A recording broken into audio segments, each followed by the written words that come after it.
من المشايخ من كيد الشياطين الكفرة الفجر رسول الله محمد وعلى آله وأصحابه الأطهار الغرر أما بعد فقال الله تعالى في كتابه الكريم أعوذ بالله من الشيطان الرجيم إن الذين يبدون أصلهم عند رسول الله أولئك الذين يتقون بالتقوى لهم مغفرة وأجر عظيم. الآية. يا أيها الناس اتقوا الله حق تقاته ولا تموتن إلا وأنتم مسلمون. Ya masyaallah muslimin, bersyukur kepada Allah Subhanahu wa taala atas nikmatnya beserta rahmatnya, nikmat sehat, nikmat iman, nikmat Islam yang telah diberikan oleh Allah yang tidak terhingga. Semoga kita dalam melangkahkan kaki kita berada di rumah yang dimuliakan oleh Allah sendiri, menjadikan kemuliaan buat kita dan juga diberkahi oleh Allah Subhanahu wa taala. Salawat dan salam semoga Allah limpah curahkan kepada junjungan kita Nabi besar Muhammad sallallahu alaihi wasallam, keluarganya, para sahabatnya, tabi'in hingga para berikutnya sampai akhir zaman. Hadirin Allah yang dimuliakan oleh Allah, bahwa kehidupan senantiasa mengalami berbagai perubahan yang notabene adalah menjadi sunatullah. Namun sebagai inti dasar bahwa kita semua diberkati akal oleh Allah untuk menuai yang menjadi tujuan hidup yang akan datang. Tentu saja bekal yang paling baik untuk menempuh jalan yang panjang dalam kehidupan nanti di akhirat hanyalah ketakwaan. Sebagaimana Allah firmankan dalam surat Al-Baqarah ayat 197, yang dimana kalimat awalnya memberikan satu inspirasi dan motivasi buat kita. A'udzubillahi minasyaitonir rajim. Bismillahirrahmanirrahim. Wa tajawwadu fa inna khairal taqwa wattaquni ya ulil albab. Bawalah bekal. Sebaik-baik bekal adalah takwa. Bertakwalah kepadaku, wahai orang-orang yang berfikir. Tentu saja kita sebagai hamba Allah diberikan pilihan-pilihan dalam hidup ini. Mana yang harus dibijak, mana yang harus dihindari dalam rangka menuai panen di akhirat nanti. Tentu saja pijakan awal adalah dunia. Dunia ini hanyalah permainan. Dalam rangka bagaimana pola meraih daripada ketakwaan tersebut, banyak jalan agar kita dapat mencapai kepada tujuan takwa tersebut. Salah satunya adalah bagaimana kita mampu memberikan kelembutan hati kita agar tidak terjebak dengan berbagai propaganda yang notabene bakal menyesatkan kepada kita. Tentu saja yang menjadi dasarnya adalah kita harus siap menghadapi tantangan dan ujian yang datang dari Allah. Di mana ketika kita dihadapkan ujian dan ujian tersebut menjadi sesuatu yang notabene kita mampu melewatinya dan dikatakan lulus secara profesional. Dan itulah poin-poin kesabaran yang menjadi dasar utama. Hal inilah yang tadi di dalam pembukaan sudah khotib bacakan. A'udzubillahi minasyaitonir rajim. Bismillahirrahmanirrahim. Innal ladzina yaquluna aswatahum inda Rasulillah. Sesungguhnya orang-orang yang ketika merendahkan hatinya di sisi Rasul. Ulaikal ladzina amtanallahu bittaqwa. Mereka itulah orang-orang yang telah diuji hatinya untuk bertakwa kepada Allah. Lahum maghfiratun wa ajrun azim.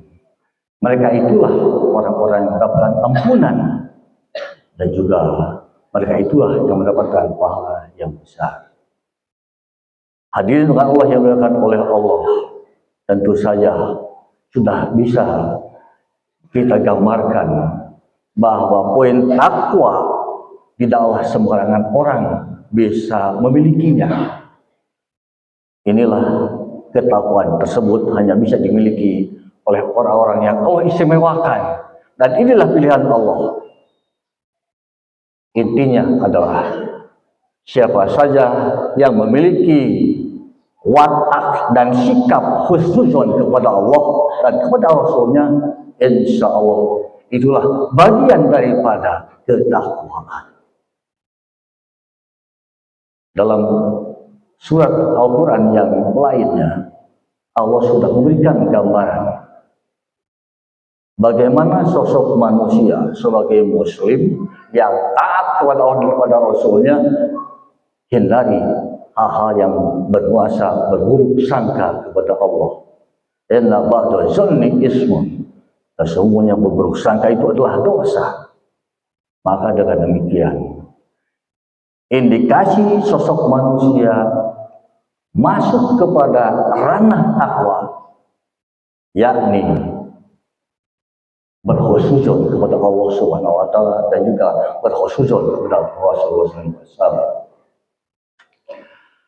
Hadirin Allah yang dimuliakan oleh Allah, di samping hal-hal yang seperti tadi diungkap oleh khatib, ada indikasi yang lain bisa juga seseorang itu masuk kepada derajat takwa. Salah satunya adalah orang tersebut sanggup menyampaikan kebenaran dan kemudian didengarkan oleh mustami, dan mustami membenarkannya. Artinya adalah apa-apa yang didawamkannya atau apa-apa yang disampaikannya sesuai dengan tuntunan Allah dan tuntunan Rasulullah. Artinya adalah tidak melenceng dari ketetapan yang Allah telah tetapkan. Sebagaimana kita tahu bersama, bagaimana surat Al-Jumu'ah ayat 33 memberikan gambaran, wa inna jaa, kalimat jaa di sini sudah bisa memberikan penjelasan. Artinya adalah disyirki. Sesungguhnya ketika ada yang membawa kebenaran, wasodaqobi, orang tersebut membenarkan. Ulaika humul muttaqun. Mereka itulah orang-orang yang bertakwa. Sangat ringan dibacakan ayatnya, namun tentu saja pengamalannya ini memerlukan proses yang tidak sebentar. Sebab penyakit hati manusia ini variabelnya sangat banyak. Di samping suudzon, masuk juga posisi takabur, posisi riya, dan ini tidak mudah. Derajat takwa itu tidak memberikan jaminan kepada siapa saja yang memiliki profesi dan gelar apa saja. Tentu saja nilai takwa ini adalah pilihan Allah, bisa saja kepada orang yang Allah kehendaki. Artinya adalah bukan karena pekerjaannya yang sibuk, atau bukan karena tidak memiliki pekerjaan, atau juga kepada profesi yang high, ataupun kepada profesi yang rendahan. Tidak demikian. Intinya adalah kalimat takwa itu sendiri sangat memungkinkan menjadi bagian dari pilihan Allah. Makanya ada kalimat yang lain, inna akramakum atqakum. Jadi kemuliaan itu hanya bisa diperoleh oleh manusia. Di sisi Allah itu adalah orang yang takwa. Artinya siapapun ketika masuk pada ranah balik, seseorang akrab dengan Allah, jauh daripada maksiat, maka sudah jelas orang tersebut ya betul-betul bisa dikategorikan ranah takwa. Hadir dengan orang yang dimuliakan oleh Allah. Poin-poin ketakwaan ini sendiri jaminan yang paling betul-betul bisa dipertanggungjawabkan adalah bagaimana ikhlas diri kita hanya dengan Allah saja. Ayatnya sangat pendek. Iya karena wa iya karena nasta'in. Hanya kepadamu lah kami menyembah dan hanya kepadamu lah kami mohon pertolongan. Tidak ada koneksitas yang bisa menjadi jembatan kepada Allah kecuali hanya diri kita langsung dengan Allah. Dan inilah terkadang sebagian barangkali saudara kita ketika memohon kepada Allah seringkali menggunakan perantara-perantara yang memang sangat tidak diperlukan. Sementara kita orang yang paham jelas harus dihindari. Ya disebut dengan kemusyrikan, kesyirikan menjadi penghalang daripada penghubung antara kita dengan Allah. Maka disitulah perlunya tauhid hadir untuk bisa masuk pada ranah ketakwaan.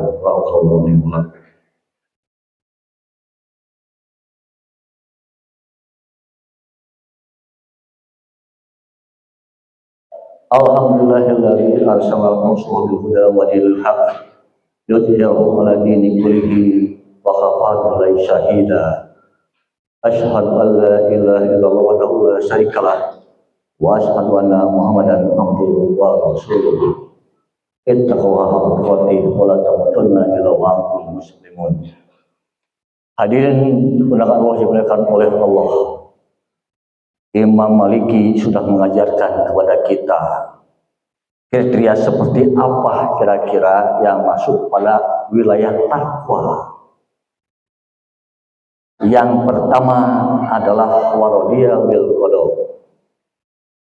Seseorang itu ridho akan takdir yang mampir kepadanya atau yang hampir kepadanya. Alhamdulillah kita ditakdirkan oleh Allah menjadi sosok laki-laki.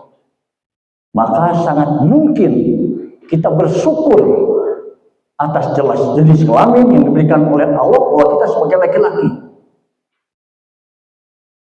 Tidak sepatutnya kita tidak mengakui bahwa kita sebagai laki-laki. Itulah yang dikatakan dengan takdir mutlak. Jenis yang lain adalah perempuan. Bersyukurlah menjadi sosok perempuan. Kapasitas yang diberikan oleh Allah kemudian kita terima. Itulah takdir.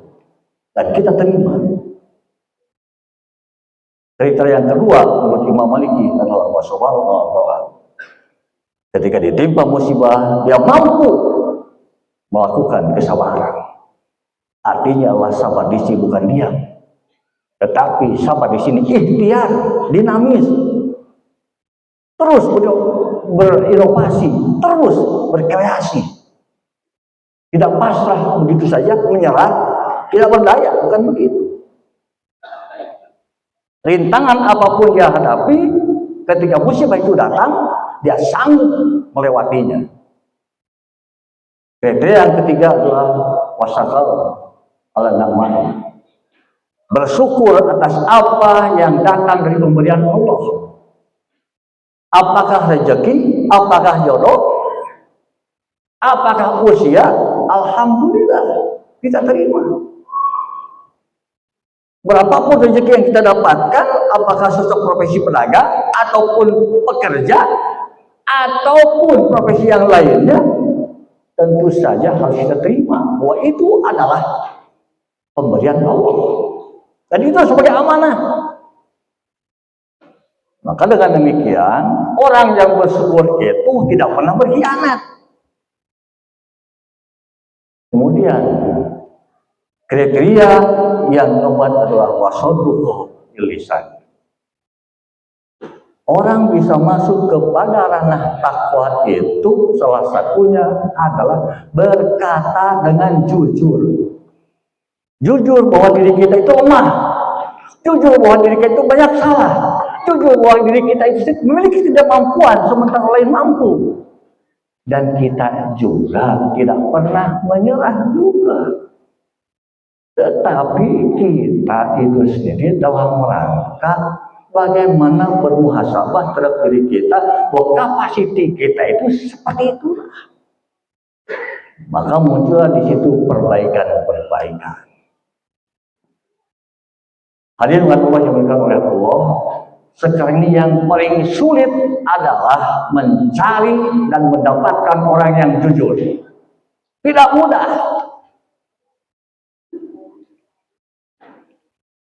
Dimulai dari kaum elit sampai kaum elit, mencari orang jujur tidak mudah. Dan inilah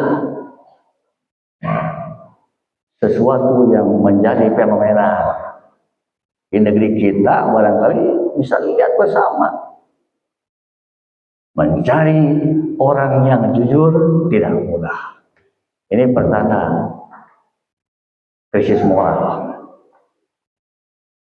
Kriteria yang selanjutnya adalah wawafa bilwaqti wal ahd. Orang yang memenuhi perjanjian ketika dia memiliki janji, dan orang yang memenuhi juga komitmen.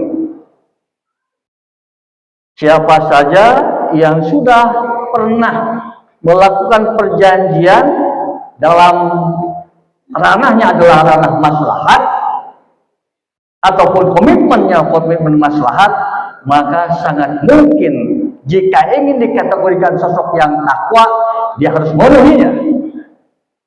Apakah janji dengan dirinya? Apakah berjanji dengan sesamanya? Atau di rumah itu sendiri dengan istrinya? Apalagi dengan anak-anaknya. Perjanjiannya adalah perjanjian yang maslahat. Komitmennya adalah komitmen yang maslahat. Jangan sampai terjadi sebuah komitmen dan perjanjian yang dapat memberikan musibah. Kemudian kriteria yang masuk pada ranah ketakwaan wa talali ahmil Quran. Jadi sosok orang yang mampu menjalankan aturan-aturan Al-Quran. Seseorang yang mau diri sebagai hamba Allah itu sudah jelas memiliki hak dan kewajiban baik terhadap dirinya juga terhadap Allah sebagai Tuhannya.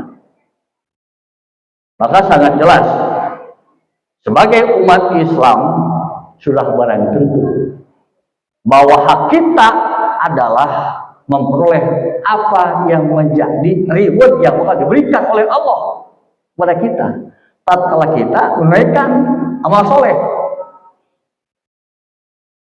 Dan itulah kewajiban Allah berikan kepada kita. Itulah kalimat wajrun azim itu bakal diberikan. Yang terpenting adalah kita melakukan aktivitas amal soleh itu sendiri sesuai dengan tuntunan yang telah Allah gariskan di Al-Quran. Maka insya Allah bakal memenuhinya. Maka sudah barang tentu poin-poin yang keenam daripada yang dicontohkan oleh Imam Maliki itu sendiri itu sudah bisa kita breakdown dalam aplikasi sehari-hari. Di dalam implementasinya tentu saja bakal mendapatkan tantangan yang luar biasa. Walaupun demikian, kita sebagai orang Islam harus memiliki semangat Ikhlis Allah mayafa'uka. Bersemangatlah dengan apa yang bermanfaat terhadapmu. Ambillah. Wasta'in billah. Namun jangan lupa, tidak cukup hanya dengan semangat, tetapi memohonlah kepada Allah. Wala ta'jal, dan jangan lemah. Ketika orang muslim dikatakan kuat, maka dia tidak boleh cepat putus asa, tidak boleh mudah frustasi, berusaha dan berusaha, ikhtiar dilakukan, insya Allah bisa itu karena terbiasa dengan berbagai tantangan dan ujian yang diberikan pada dirinya, kemudian dia mampu melewatinya, insya Allah itulah yang dikategorikan wala ta'jal, tidak lemah.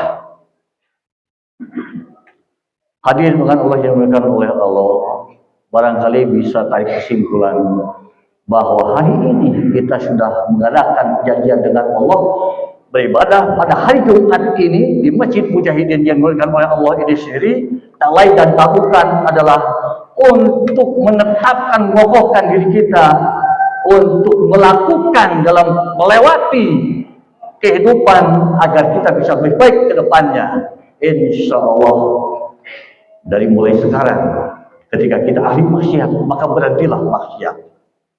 Jika kita senantiasa melakukan maslahat, jangan sombong dan jangan, dan itu harus dibawa. Dengan demikian, marilah hadirin kita tundukkan kepala dan hati kita untuk mendekatkan diri kepada Allah Subhanahu wa taala, yang mudah-mudahan Allah berikan ampunan kepada kita dari dosa-dosa yang barangkali sengaja dilakukan ataupun tidak sengaja, besar ataupun kecil. Rabbana hab lana min azwajina wa dzurriyyatina qurrata a'yun waj'alna lil muttaqina imama. Rabbana zalamna anfusana wa illam taghfir lana wa tarhamna lanakunanna minal khasirin. Rabbi awjini an ashkura ni'mataka allati an'amta alayya wa ala walidayya wa an amala sholihan tardahu wa adkhilni bi rahmatika fi ibadika sholihin. Rabbana atina fid dunya hasanah wa fil akhirati hasanah wa qina adzabannar. Assalamualaikum warahmatullahi wabarakatuh.